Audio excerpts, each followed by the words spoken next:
Қазақ халқының мақтанышы. Ең алдымен біз қазір мемлекетіміздің болашағына мән беруіміз керек. Сондықтан ең алдымен жастарға көңіл аударуымыз керек. Жастарымыздың, еліміздің болашағы қазір жастардың қолында. Мен қай жерге барсам да айтып жатырмын, жастарымыз көзі ашық, көкірегі ояу, білімпаз, еңбекқор болу керек деп айтып жатырмын. Бірақ дегенмен жастарға тиісті жағдай жасауымыз керек. Жалпы облыстың жағдайы жаман емес, әлеуеті бар, келешегі бар. Бірақ дегенмен шешілмеген мәселелерді түйткілдерді мен барша білемін.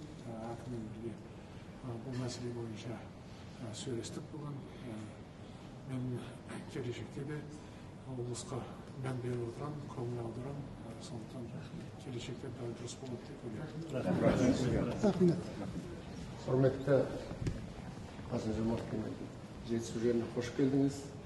Жаңа өзіңіз айтқандай, біздің жетісу жері ахуалы жақсы.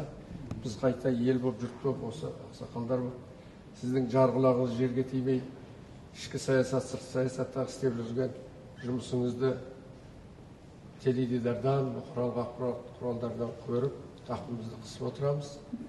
Құдай сізге күш қуат берсін. Кеше ұлттық мерекемізге, халыққа рух беретін мерекеде көтерген, желбіреткен туымыз жығылмасын. Әрқашанда жетісу халқы сізбен бірге. Облысымыздың жағдайы бүгін өзіңіз айтқандай жаман емес.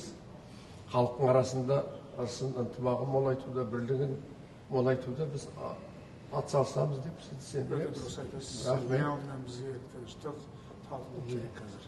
Дүниежүзіндегі ахуалды жақсы білесіздер ғой, не болып жатқаны. Әлем деген қазір құбылмалы болып кетті. Ең күрделі кез ғой. Күрделі кез. Сондықтан бәріміз бір жұма, бір халық, бір ел болып, ел үшін, мемлекет үшін жұма бірге жұмыс істеуіміз керек. Сізбен біргеміз әрқашан.